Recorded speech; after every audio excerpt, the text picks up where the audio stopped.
The narrative begins by introducing Linda Little, who is arriving at Preston Corporation, where she works in corporate strategy and planning. She hands Donovan, her co-worker, a report she spent weeks preparing with dedication. Donovan receives the material and informs her that she will not need to attend the next board meeting. He assures her that he will present the conclusions on her behalf and states that everyone will know the project was developed by Linda.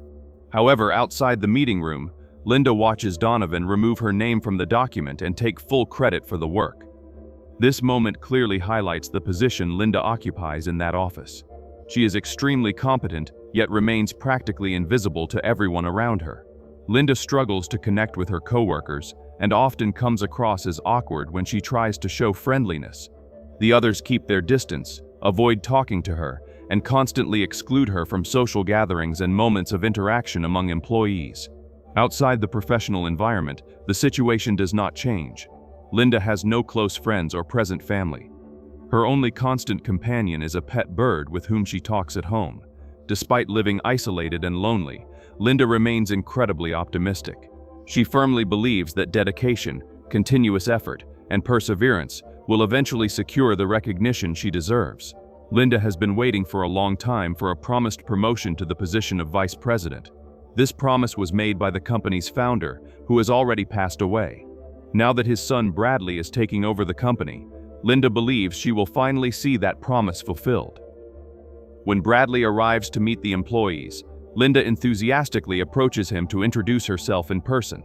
Unfortunately, she has just taken a large bite of a tuna sandwich and still has food on her face. While greeting him enthusiastically and promising to offer full support to help the company grow, a piece of tuna falls onto Bradley. He shows immediate disgust at the situation. Bradley quickly excuses himself and retreats to his office. Inside the room, a senior executive explains that Linda had been promised the vice presidential position. However, Bradley has already granted the promotion to Donovan, who is an old fraternity friend. Additionally, Linda's peculiar social behavior made a very negative impression on him. The executive warns Bradley that Linda is extremely important to the company, especially because a major meeting in Bangkok is approaching. Without her work, everything could go very wrong. Bradley admits that Linda is useful to the organization. Even so, he decides not to promote her. Instead, he plans to keep her working behind the scenes to help Donovan learn everything he needs to know, and then transfer her to a department where she will hardly be seen. Sometime later, Linda discovers through a colleague that she was passed over for the promotion, and that Donovan will assume the vice presidential role. Furious, Linda storms into Bradley's office while he is conducting an interview and demands to know why she did not receive the promotion she was promised. Bradley explains that, although she is excellent at her duties, she is not ready for a leadership position. He states that Linda is not skilled at dealing with people and that he needs someone who can close deals and, above all, someone who plays golf. During this extremely uncomfortable conversation, Bradley casually comments that Linda has something stuck in her teeth, making the moment even more embarrassing. Even so, he acknowledges that it was brave of her to confront him directly. Because of that, Bradley decides to offer her an opportunity.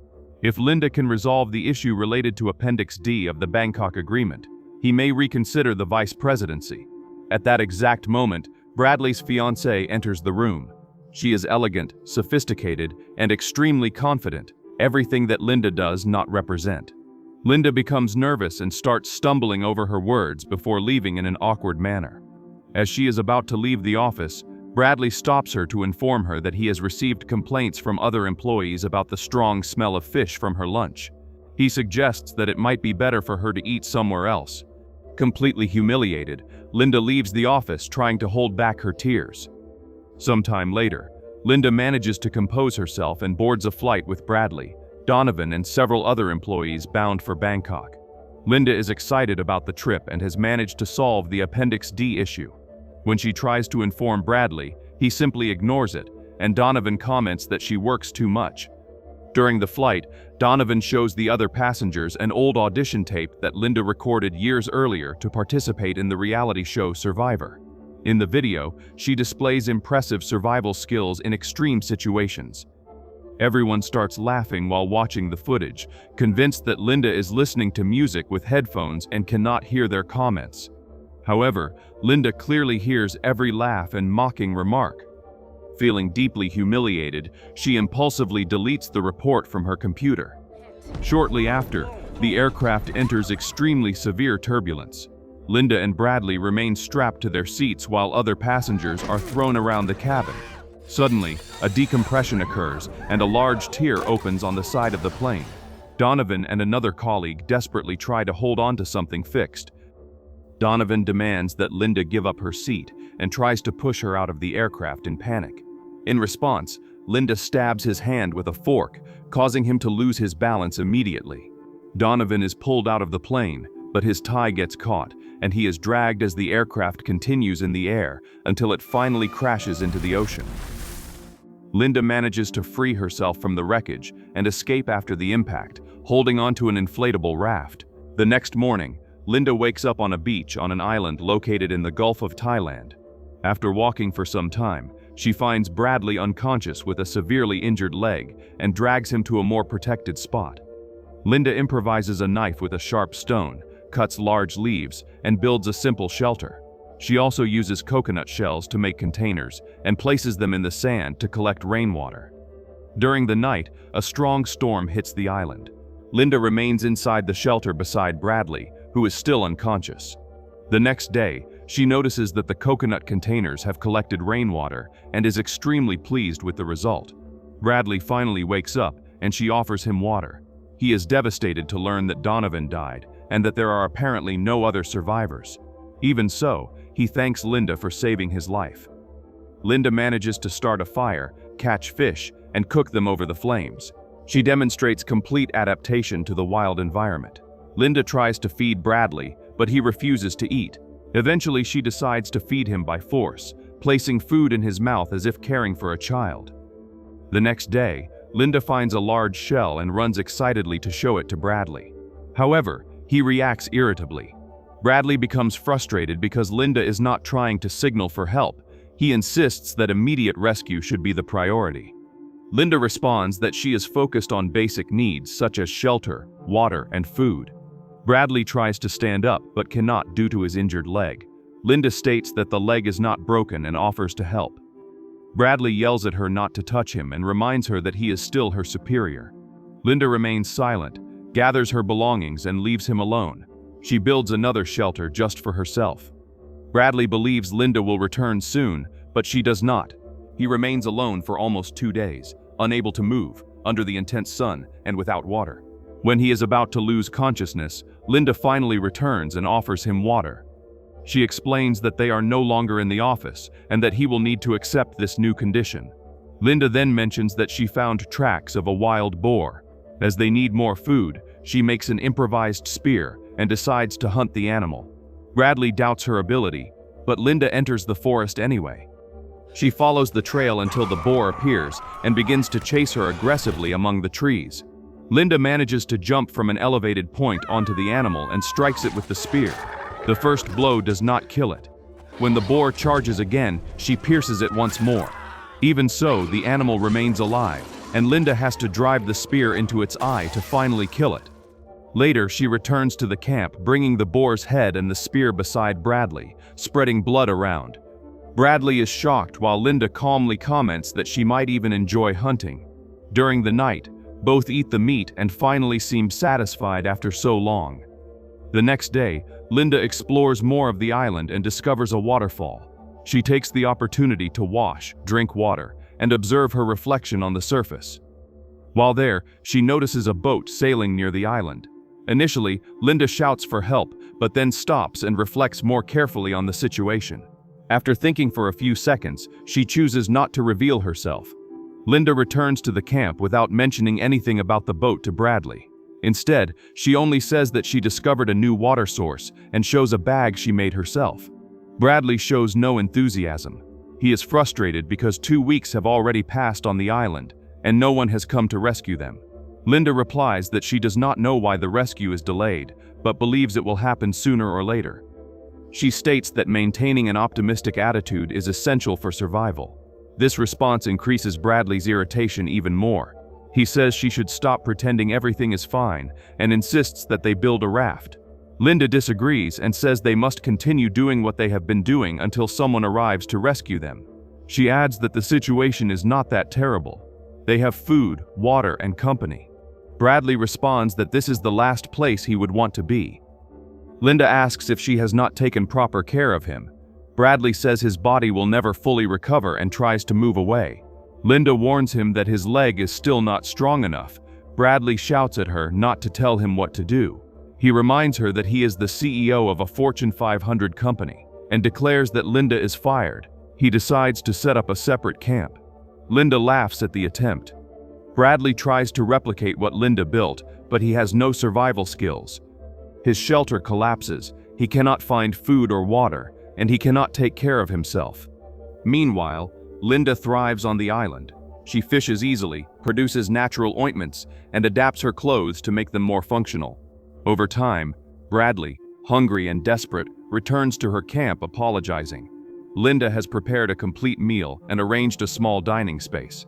Bradley introduces himself again, trying to restart their relationship. He proposes working alongside her and says he is willing to learn. Linda asks what she would receive in return. She continues eating while he watches her. Now fully aware of the shift in power, Bradley admits he was wrong about her, says he underestimated her, and asks for forgiveness. Linda does not accept immediately. For a few moments, she seems to wait for something in compensation, but then states that she does not act that way and allows him to return so they can work together again. Then Linda suggests a walk, as Bradley's leg shows improvement. He agrees. She leads him along a narrow path by a cliff by the sea and explains which fruits are toxic and which plants are dangerous. She points to a large X-shaped rock surrounded by thorns and poisonous vines and warns him to avoid that spot at all costs. On the way back, part of the rock gives way under Linda's feet and she slips down the slope. Bradley manages to grab her hand and pull her back up. Later, at the camp, Linda prepares crispy sweets made from green bananas over the flames. She also comments that she has been fermenting fruit for days to produce an alcoholic drink. They drink together that night, and Linda manages to get Bradley completely drunk. While talking near the fire, Linda reveals that she was once married to an abusive man who drank excessively. She says she allowed him to drive drunk, which caused the car accident that resulted in his death. Linda states that she had never told anyone that before. She also suggests that maybe they should not leave the island. The next morning, Linda wakes up with a strong hangover. While walking along the beach, she sees Bradley swimming in the sea and begins to feel attracted to him. Shortly after, a violent storm completely destroys the camp. They take shelter in a cave until the bad weather passes. As they are wet and shivering from the cold, Bradley suggests that they hold each other to conserve heat. Later, Linda wakes up and notices that Bradley is no longer in the cave. She finds him outside saying he wants to help rebuild the camp in a higher place. Linda feels pleased to see that he seems willing to adapt to life on the island. After settling into the new shelter, Bradley says he wants to walk a bit. Linda reminds him that he must avoid the poisonous vines in the south of the island and decides to accompany him. While taking a break, Bradley offers to prepare dinner so Linda can rest. She agrees. That night, Bradley prepares a meal using the same toxic fruit that Linda had mentioned earlier. After eating, Linda begins to feel extremely ill and faints. While she remains incapacitated, Bradley tries to escape using a raft he secretly built. However, the improvised vessel falls apart in the waves, and he is thrown back onto the island, becoming unconscious. Even under the effect of the poison, Linda crawls to him and tries to revive him by giving first aid while repeatedly vomiting over his body. After Bradley regains consciousness, Linda takes control of the situation again. She sets up a skewer with pieces of a blue-ringed octopus that she had previously captured and feeds him the meat. This animal has an extremely potent neurotoxin. Linda calmly explains what will happen. The venom will paralyze his muscles and take away his ability to move, but it will not cause death. Bradley will remain conscious while his body becomes completely immobile. As the paralysis advances, he completely loses control over his limbs. Linda takes advantage of this moment to stage a cruel punishment. She begins to cut something near his body in a way that makes it seem like she is about to castrate him. Bradley remains lucid, but unable to react or stop her. After allowing the terror to intensify, she reveals that she was only cutting a dead rat. Linda then states that next time it will not be a rat, and warns Bradley not to mistake her kindness for weakness. A few days later, Linda says she will go gather fruit in the jungle to cheer him up. While walking through the forest, she notices a boat approaching the island. When the vessel reaches the shore, Linda is shocked to see Bradley's fiancée accompanied by a captain. The woman runs to Linda asking if Bradley is still alive. Linda confirms that he survived and is still on the island. As they walk, Linda asks if anyone else participated in the rescue mission. The fiancé and the captain say they came alone. Faced with the possibility of returning to her old life, Linda leads the two to the cliff, claiming there is a shortcut. At a certain point, she falls behind, pretending to tie her shoe. The fiancé steps exactly on the same unstable area where Linda had slipped before. The ground gives way. The captain tries to hold her and asks Linda for help. Linda hesitates. Instead of helping, she picks up a large rock and strikes the captain. Both fall off the cliff and die. Linda returns to the camp visibly shaken. Later, Bradley suggests they go hunting, but Linda refuses, saying she needs a day of rest. Some time later, she begins to have a hallucination, in which Bradley's fiancée crawls out of the sea calling her a murderer. Later, Bradley goes out alone to hunt a boar. While walking along the beach, he notices an arm emerging from the sand. He immediately recognizes the large engagement ring on the hand. It is his fiancée's arm. Bradley screams in despair and returns to the camp, confronting Linda with the ring and demanding explanations. Under pressure, Linda admits that his fiancée died, but insists it was an accident. Bradley does not believe her. When Linda tries to reach for her knife, she realizes it is gone. Bradley is already holding the blade. Linda runs, and Bradley chases her through the jungle. The two engage in an extremely violent fight. Linda has part of her scalp torn off, and Bradley almost gouges out one of her eyes. Linda bites Bradley hard, tearing pieces of flesh. During the fight, she swallows the engagement ring. When Bradley attacks again, he ends up being stabbed in the side of the body. Injured, he runs deeper into the forest and finds a large mansion hidden near the cliff, exactly the place Linda had warned to avoid because of the poisonous plants around it. Bradley enters the residence and hears Linda's voice through the sound system.